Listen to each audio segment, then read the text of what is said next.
Now to the big news from India. The Supreme Court has struck down electoral bonds. It has declared them unconstitutional. If you're an Indian, you know about this issue. It's been brewing for many years. Opposition parties were not happy with these bonds, but the government defended them.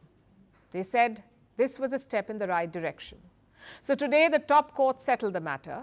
5 judges were part of this bench. They unanimously struck down the bonds. Let's dive into the details now. What are electoral bonds?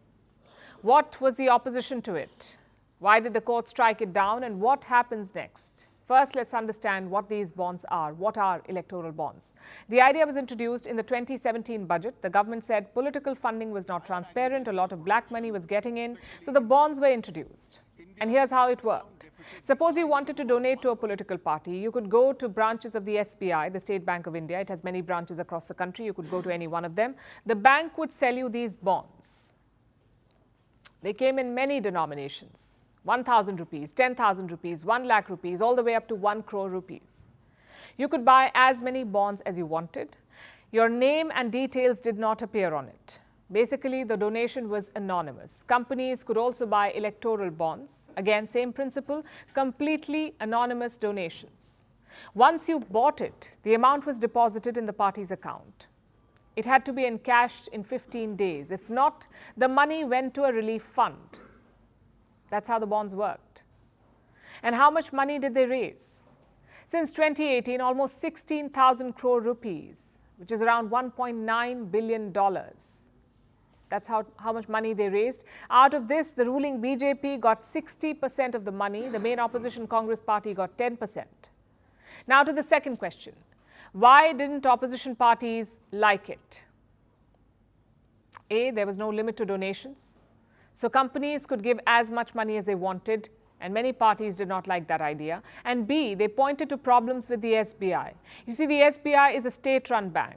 So they said the ruling party can access the donor names. They can see which person or company has donated to which party. Maybe make policies based on it, or give concessions to the top donors. Which brings us to the third question. Why did the court strike it down? The petitions claim that electoral bonds violated a fundamental right in India, the right to information. Voters had no way of knowing who donated to which party and how much money. The petitioners said that was a violation. Now, the government side rejected it. Their case was built around 2 main arguments. One, these bonds can curb black money, which makes it a fair restriction on the right to information. And 2, donor privacy. Maybe the individuals or companies want to remain hidden. Maybe they like to keep their politics under wraps. But the courts did not buy it. They said the bonds violated the right to information, hence they scrapped the bonds. Now to the final question. What happens next? The court has issued orders to the SBI and the Election Commission. The SBI, the bank, must give donor details to the poll body. The date of bond purchase, the name of the buyer, the amount, and also how much each political party received. The Election Commission will then publish all these details. And when will that happen? Before the 13th of March, so less than a month to go. That's the Supreme Court's deadline. Now, the timing of this verdict is very important. General elections are slated for this summer. We are in peak donation season. So how will political funding be managed? As it was done before bonds, all donations above 20,000 rupees will have to be declared. Also, the donation cap is back. Companies can give up to 7.5% of their average profits, not more than that. How does this compare to donation rules elsewhere? It's different in different countries. Look at the UK, for example. There are limits to how much you can give a candidate in the UK. But to political parties, there are no limits.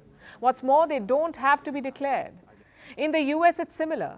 You can give up to $3,300 to a candidate and $41,300 to a party. But the US also has something called super PACs, Political Action Committee, that is a PAC. Think of these as independent campaign funds.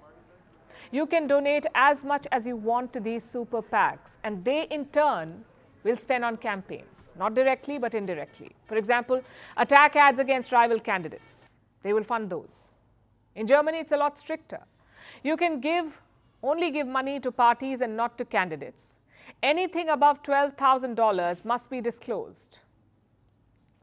So you see, each country has its own system, and chances are none of them are perfect. But it's incumbent on our politicians to strive for that perfection, to get as close to perfection as possible. From impeachments to inaugurations, if it's a political story, we are on the scene. The race for the White House is heating up. We're beating Biden. How dare he say that? If it's breaking news, we're live with the latest coverage. From the White House, the State Department, and Capitol Hill, we know the issues, but above all, we know the players to bring you the latest in-depth analysis on all the key stories that we're covering. I'm Eric Ham.